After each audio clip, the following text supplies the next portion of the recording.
Hello, Dad. This is Jay Warren. This is the Dadhood Journey podcast, and today's topic is this. It's birthday party time. Let's do it.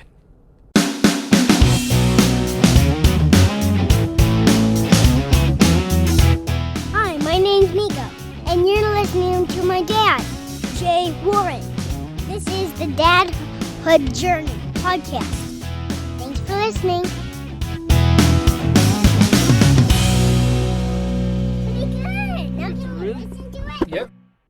All right, so my son's 5th birthday is coming up in a few weeks, and so it's birthday party planning time.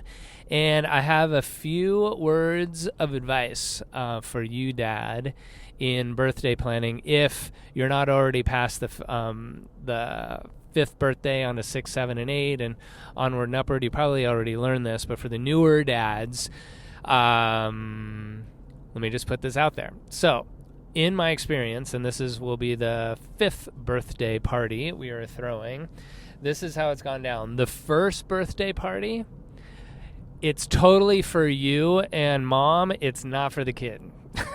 The first birthday party, and I've seen this with all the first birthday parties we go to, the kiddo's won. Kiddo doesn't know party's going on. Kiddo doesn't know that the presents are for them. They just rip open paper, and they're excited about the paper and maybe the box. They don't care about the presents. They don't even care about the cake necessarily, Like, there's a whole, singing happy birthday and blowing things out and taking a taste and getting the, Instagram picture of them, with the big eyes and a big smile. Oh, thank you, Mommy and Daddy, for giving me life and all these presents and this great party. They don't care. And usually they get overstimulated and they can be, fussy, right? There's a lot going on. If you do a big shindig, which we did, we had all the family, all friends and everything. Part of it was kind of hey, we made it to a year, let's celebrate. But it was just too much. We did it pretty low key, at a park, but we brought all the food and we wanted people to wear special hats, funny hats, and we said, yes, bring presents, and then there was all the presents and bringing those back and all this kind of stuff. It was a lot, and we were, tired from it afterwards. And then later on, what we've done for 2, 3, and 4, did we? Yeah, I guess. We've always done a bouncy house in the backyard. And it's great. It's super simple. You just order it. They drop it off in the morning. Bouncy house, play fun all day long. They pick it up at the end of the day. It's not really that expensive. But then, of course, we chose to provide food for everybody the first 2 years. We had lunch. Then we had cake and ice cream and all that jazz. We had presents and opening them up and making sure the kids don't fight over who gets to do the presents, even though it's Nico's birthday, all that kind of stuff. And hosting at our house, it means, one, you got to clean up the house for everybody to come on into. You have people coming in and out. It gets crazy in the house, and you got to clean up afterwards. And I don't know, maybe you and your family, that's all good, and it's just a lot of work. So what we're doing this year in our party planning is, because Nico's birthday is in October, it's pumpkin patch time, and 3 blocks away from our house, the pumpkin patch that is right there is also a bouncy house playground. So they have 6, 7, 8 bouncy houses in this whole park, and they also have an area that they reserve out for parties. And so as a birthday party, you just pay per kid that comes in, basically the same as you would for them to go into the bouncy house land. And then for 2 hours, you have this area with tables, and you got to bring your own food, and you bring your own cake and all the things, which we were doing at our house anyway. And the cost per head of the amount of kids that were going is the same as the bouncy house rental that we'd have in the house. So done. So we go to that pumpkin patch, Don't have to clean up the house. Don't have to clean up the house on the other side of it. Yes, we're bringing food and cake. Although this year we're not even doing food for people. We'll have like some snacks and stuff, just easy stuff, like open a bag of something, throw it in a bowl, and the kids can munch on it if they want to. We'll have the cake and maybe not ice cream because they're somewhere else. It won't be in a freezer. Maybe it'll just be cake. That'd be way easier. Okay, just cake.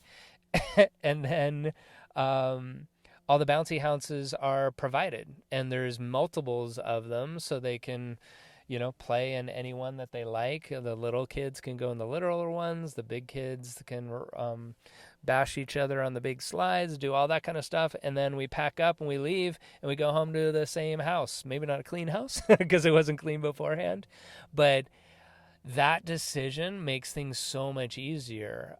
So you, as a dad going through 5 now birthdays, simpler is better, simpler is easier, simpler is less stressful, and simpler is more fun, right? So the last couple birthday parties, like I didn't have fun because I was in such a like hosting mode of making sure everybody knew where the bathrooms were, making sure this didn't get like stuff didn't get spilled on the couches. Let's make sure everybody's outside. Oh no, somebody went around there and this and that. And now with the dog, it makes another like craziness, and that the dog's barking at everybody or playing or getting into things that he isn't supposed to because somebody didn't put the gate in the right place. It's just not fun as a birthday party. So I'm really looking forward to this year's birthday.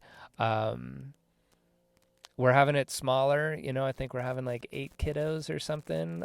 Before we've done upwards of like 20 and kind of did the inviting the whole class as well as like everybody in the neighborhood. And this year we're just simplifying, making it easier. I don't know if there'll be any ramifications of that as far as like who got invited and didn't, but that's just what we need to do this year is like simplify, and maybe in years coming, it'll be fun to have like big parties, and we'll have the energy and the inclination to do it in a different way.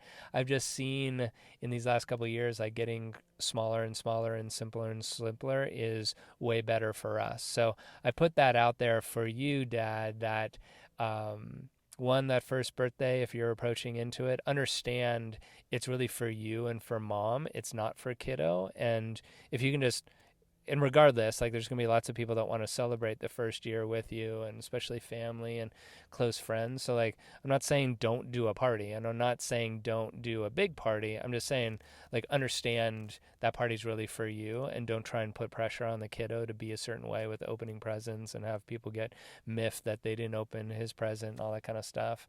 Those expectations are bizarre. And then later on down the line, like understanding like, the party like should be fun, and if it's stressful having bunches of people around and lots of obligations and house stuff to deal with, or logistics at a park and everything, if that's like just a hassle factor, then it takes away from the fun that you can have to celebrate your kids going around the sun one more time on this planet Earth. All right. So that's my 2 cents on the birthday planning stuff. Let me know what you think. So until next time, take good care of your family, take good care of yourself, and we'll connect on the next episode. I hope you enjoyed that episode. You can hang out with other dads in our Facebook group. Just go to Facebook, search for the Dadhood Journey, and apply to get in. See you there, and see you on the next episode. Thanks for listening. Bye. Perfect. There you go, Dan.